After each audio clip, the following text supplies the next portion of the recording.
수험생 여러분 안녕하십니까? 부동산 세법의 김동수입니다. 자, 오늘 이 시간에는 재산세 문제풀이를 학습하겠습니다. 시험에 잘 나오는 재산세, 납세 의무자부터 살펴보겠습니다. 자, 문제 1번입니다. 지방세법상 2015년 재산세 과세 기준일 현재 납세 의무자가 아닌 것을 모두 고른 것은 26회 출제 문제를 수정했습니다. 자, 여러분 재산세 과세 기준일은 매년 6월 1일 기준이죠. 6월 1일 기준 사실상 소유자가 납세의무자가 되는 겁니다. 자, 가로 안에 기억에 나왔어요. 5월 30일 전에 5월 30일에 재산세 과세 대상 재산의 매매 잔금을 수령하고 소유권 이전 등기를 한 매도인. 여러분, 재산세는 과세 기준일이 6월 1일 기준입니다. 그래서 5월 31일 이전에 양도하게 되면 세금이 없습니다. 또 6월 1일 이후에 양수해도 세금이 없습니다. 그러니까 지금 여기는 5월 31일 날 매도했어요. 매도했으니까 이 사람은 세금을 납부할 의무가 없죠. 매도인은 납부할 의무가 없어요. 누가 낼까요? 매수인에겠죠. 매수인. 매도인은 납부할 의무가 없고요. 매수인이 내는 거예요. 매수인.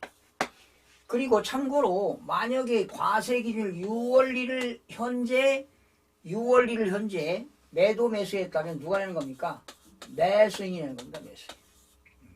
그러니까 6월 1일 날 잔금을 지급하고 산 사람은 억세게 재수가 없습니다. 그래서 1번은 납세 의무가 아니고요. 매수인입니다. 2번 니은 공유물 분할 등기. 공유라고 하는 것은 공동 소유하고 있는 것이지요. 분할 등기가 이루어지지 아니한 공유 토지 지분권자. 여러분, 공유라고 하는 건 공동 소유하고 있는 거잖아요. 그러니까 토지 한 필지를 여러 사람이 공동 소유하고 있다면 지분권자가 세금 내야 돼요. 지분권자. 지분 표시가 되어 있죠. 그러나 지분의 표시가 없다면 지분이 균등한 것으로 보게 되는 겁니다. 자, 그래서 니은은 납세 의무가 있는 것이지요. 디귿 신탁법에 따라 위탁자별로 구분되어 수탁자 명의로 등기된 재산. 자, 신탁법에 의하여 위탁자의 재산을 수탁자 앞으로 신탁했을 때 납세 의무자는 위탁자가 납세 의무자가 됩니다. 그래서 수탁자니까 틀렸죠. 과거에 위탁자였다가 개정돼 가지고 수탁자, 다시 위탁자로 개정이 되었습니다. 그래서 디귿 틀렸고요. 그 당시는 맞았습니다. 그게 리을 도시환경 정비사업 시행에 따른 환지 계획에서 일정한 토지를 환지로 정하지 아니하고 채비지로 정하는 경우에 종전 토지 소유자. 틀렸죠? 이렇게 도시 및 주거환경 정비법에 의한 재개발, 재건축이 이루어졌을 때 그 사업을 하는 누굽니까? 사업 시행자가 세금을 내게 되어 있습니다. 그래서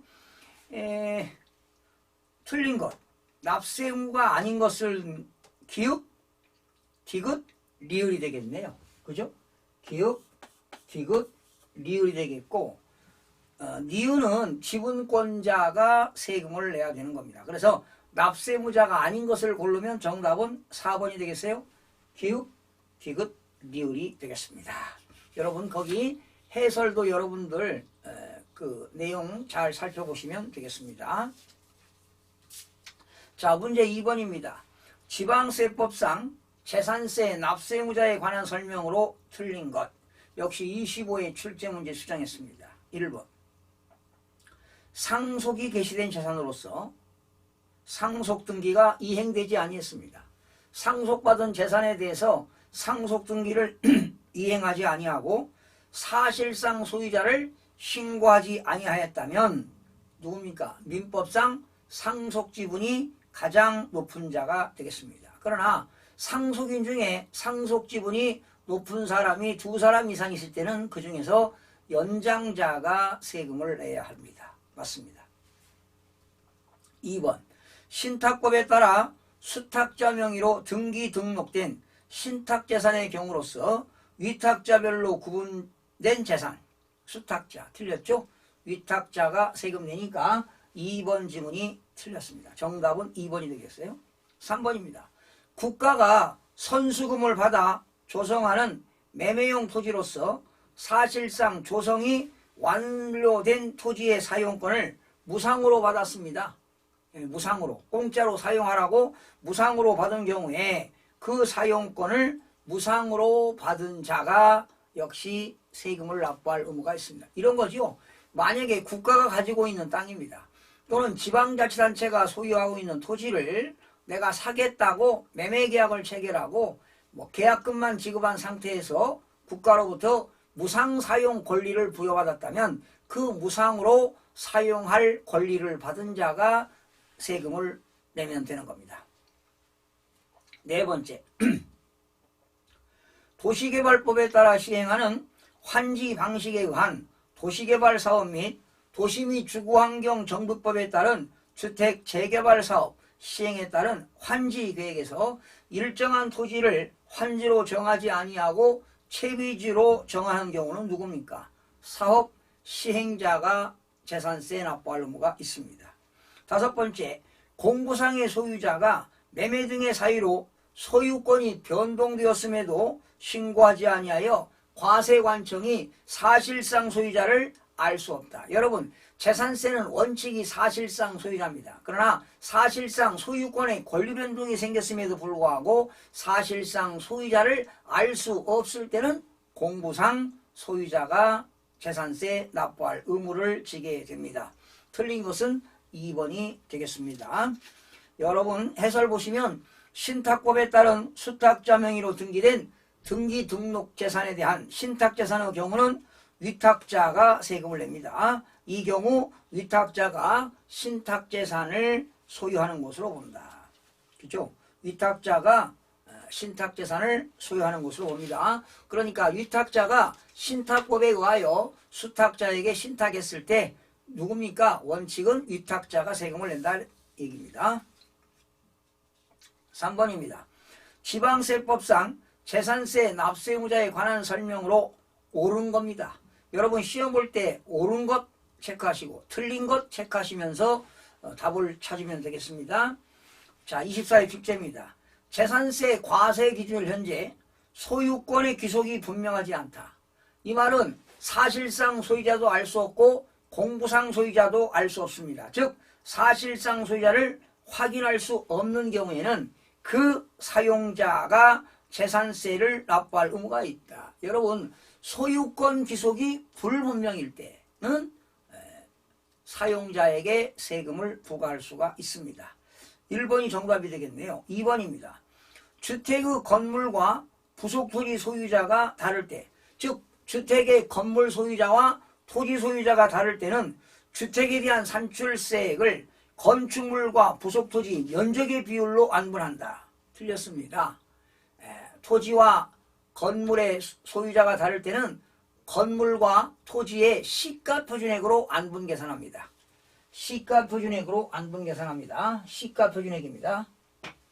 면적이 아닙니다. 시가 표준액. 시가 표준액으로 안분 계산한다. 이렇게 하시면 되겠습니다. 자, 그 다음에 3번.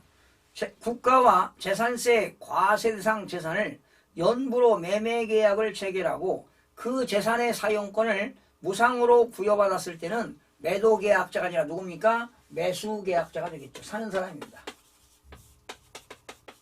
매수 계약자가 납부할 의무를 집니다. 4번입니다.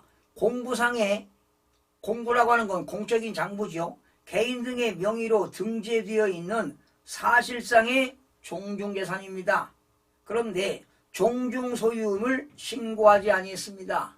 이때는 원래는 종중 땅인데 종중 소유임을 신고하지 아니할 때는 누가 내느냐? 종중이 세금을 내는 게 아니라 즉 신고하지 아니할 때는 누굽니까? 공부상 소유자입니다. 공무상 소유자. 그러니까 공무상 소유자는 자기 앞으로 등록이 되어 있다 하더라도 이건 종중재산이요 하고 신고를 해야만이 종중이 되는 겁니다. 그러나 종중재산임에도 불구하고 신고하지 아니할 때는 공무상 소유자가 납세 의무를 지게 됩니다. 5번 공유재산인 경우에는 지분에 해당하는 부분에 대하여 지분권자를 납세 의무자로 보되 거기까지는 맞죠. 그러나 지분 표시가 없는 경우에는 공유자 중 연장자를 납세 의무자로 본다. 틀렸죠? 지분 표시가 없을 때는 지분이 균등한 것으로 봅니다. 지분이 균등한 것으로 본다. 그래서 5번 지문도 틀렸습니다. 여러분 정답은 1번이 되겠는데요. 해설도 잘 한 번씩 읽어보시기 바랍니다. 자, 다음은 재산세 과세 대상에 대한 문제입니다. 여러분 재산세 과세 대상은 토지, 건축물, 주택, 선박, 항공기인데요. 그 중에서 시험에 가장 많이 나오는 것이 토지의 분류입니다. 토지에는 크게 세 가지가 있죠. 분리과세 대상 토지. 기억나십니까? 종합합산 대상 토지, 별도합산 대상 토지. 여러분 분리과세는 사회적으로 바람직한 생산성 토지와 사회적으로 바람직하지 아니한 사치성 토지가 분리과세입니다. 이렇게 분리과세는 사치성 토지는 고율, 생산성 토지는 저율, 낮은 세율을 적용하게 되는 겁니다. 그리고 별도 합산 대상 토지는 대한민국에 상가 건물이 있는 땅입니다. 일반 영업용 건축물이 있는 땅은 다 별도 합산 대상입니다. 그러나 거기에도 기준면적 이내가 별도가 되겠고 기준면적 초과는 종합이 되겠습니다. 자, 그리고 이렇게 분리과세 대상도 아니고 별도 합산 대상도 아닌 것은 종합합산 대상 토지가 되겠죠. 나대지, 토지 후에 건물이 없는 나대지 종합합산입니다. 그리고 무허가 건축물 부속 토지도 종합합산, 잡종지도 종합합산, 그리고 목장용지 중에서 공장용지 중에서 기준면적을 초과합니다. 또한 일반 영업용 건축물 중에서도 기준면적을 초과하는 토지는 종합합산이 되겠습니다. 아직도 구분이 안 되시는 분들은 토지 재산세 토지의 분류 이론 강의를 한 번씩 들어보시면 많은 도움이 되겠습니다. 자, 1번입니다. 지방세법상 재산세 종합합산 과세대상 토지는 종합합산 과세대상 토지는 즉 29회 출제문제 수정했습니다. 문화재보호법에 따른 지정문화재 안에 있는 임야. 여러분 문화재보호법에는 지정문화재도 있고 등록문화재도 있는데 이렇게 지정문화재에 있는 임야 분리과세가 되겠습니다. 국가가 국방상의 목적에는 그 사용 및 처분 등을 제한하는 공장군의 토지입니다. 여러분 공장용지도 기준면적 이내가 있다면 분리과세가 되겠습니다. 3번입니다. 건축법 등 관계법령에 따라 허가 등을 받아야 할 건축물로서 허가 등을 받지 아니하는 공장용 건축물의 부속토지. 자, 건축법에 의해서 허가를 받지 아니했습니다. 예, 허가를 받지 아니하는 건축물로서 허가 등을 받지 아니한 공장용 건축물의 부속토지. 무허가가 되겠네요. 이거는 종합합산 대상 토지가 되겠습니다. 3번 정답이 되겠네요. 종합합산. 4번 자연공원법에 따라 지정된 공원 자연 환경지구 안에 있는 임야입니다. 환경지구 안에 있는 임야는 이건 분리과세가 됩니다. 그러나 보전지구 안에 있는 임야, 보전지구입니다. 공원 자연 보전지구 안에 있는 임야는 이거는 비과세가 되겠습니다. 보전지구. 자, 그 다음에 개발제한구역 안에 있는 임야도 분리과세가 되겠습니다. 그러니까 3번은 종합합산이고 1번, 2번, 4번, 5번은 분리과세가 되겠습니다. 자, 2번입니다. 지방세법상 토지에 대한 재산세를 부과함에 있어서 과세 대상 구분입니다. 종합합산 대상이냐 별도합산 대상이냐 분리과세 대상이 같은 것으로 묶인 것 그랬습니다. 분리면 분리, 종합이면 종합, 별도면 별도, 묶은 것으로 나열된 것. 기억입니다. 1990년 5월 30일 이전에 종중이 소유하고 있는 임야. 여러분 기역은 어디에 들어갑니까? 종중이 소유하고 있는 임야. 분리가 되겠죠. 그리고 니은입니다. 체육시설의 설치 및 이용에 관한 법률 시행령에 따라 회원제 골프장이 아닌 골프장용 토지 중 원형이 보존되어 있는 임야. 여러분 골프장에 가시게 되면 골프장 용지 옆에 그 임야가 원형 그대로 보존되어 있는 임야. 이거는 어디에 들어갑니까? 이거는 별도에 들어갑니다. 그러나 골프장 회원제 골프장용 토지는 사치성 토지로서 분리에 들어가는데요. 골프장에 있는 토지인데 원형이 보존되어 있는 임야는 이거는 별도 합산에 들어갑니다. 별도 합산에 들어갑니다. 디귿입니다. 과세 기준 현재 염전으로 사용되고 있는 것. 염전 분리과세가 되겠습니다. 염전은 세율이 1000분의 1을 적용하게 됩니다. 리을입니다. 도로교통법에 따라 등록된 자동차 운전학원의 자동차 운전학원용 토지로서 같은 법에서 정하는 시설을 갖춘 구역 안에 있는 토지. 자, 여러분 이 도로교통법에 의하여 자동차 운전학원용 토지는 이것도 하나의 그 자동차 운전학원 연습하는 거 아니겠습니까? 이것은 업무용이기 때문에 이것도 별도 합산에 들어갑니다. 별도 합산입니다. 그러니까 답은 기역 아니면 디귿 같은 것이죠. 아니면 별도, 니은 아니면 리을입니다. 정답은 기역 아니면 디귿, 니을 아니면 리을이 되겠습니다. 그러면 찾아보실까요? 기역, 디귿은 없죠. 예. 그러면 기역과 니은과 리을이 되겠네요. 별도가 되겠어요? 정답은 몇 번입니까? 니은과 리을이니까 3번이 되겠습니다. 그렇죠? 자, 기억하세요. 종중이 소유하고 있는 임야 분리입니다. 그리고 원형이 보존되어 있는 임야, 회원제 골프장이 아닌 골프장용 토지 중에서 원형이 보존되어 있는 임야는 별도 합산이 되겠고요. 또 염전도 분리과세가 되겠습니다. 1000분의 2가 되겠고요. 그리고 도로교통법에 의하여 자동차 운전학원용 토지, 이거는 별도에 들어갑니다. 자동차 운전학원용 토지 별도에 들어갑니다. 기본을 아셔야 여러분이 문제를 풀립니다. 분리과세는 생산성 토지와 사치성 토지입니다. 그러면 여러분 1000분의 0.7은 어떤 것이 있나요? 분리과세는 세율이 낮죠. 1000분의 0.7. 1000분의 2짜리가 있고요. 1000분의 40짜리가 있잖아요. 이거는 1000분의 0.7은 자격농지죠. 전, 답, 과수원. 그리고 1000분의 7은 목장용지가 있습니다. 목장용지 중에서도 기준면적 이내만 분리과세합니다. 그리고 임야가 되겠고요. 그리고 1000분의 2는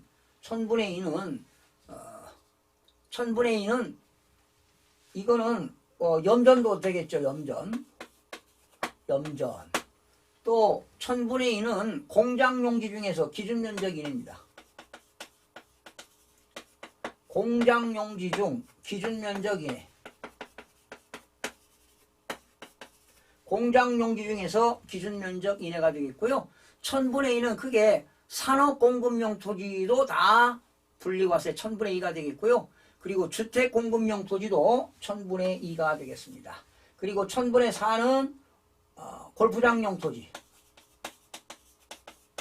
그리고 고급 월악장용 토지입니다. 이런 것들은 분리과세가 되겠고요.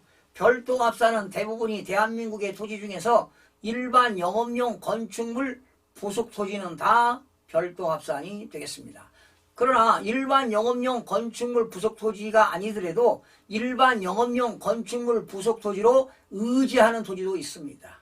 의지하는 토지, 간주하겠다는 것이죠. 특히 도로교통법에 의하여 운전학원용 토지도 별도 합산이 되겠습니다. 그리고 나대지라든가 잡종지라든가 무허가 건축물 부속 토지라든가 그리고 목장용지 중에서 기준면적 초과, 공장용지 중에서 기준면적 초과, 좌우지간 일반 영업용 건축물 부속 토지 중에도 기준 면적을 초과하는 것.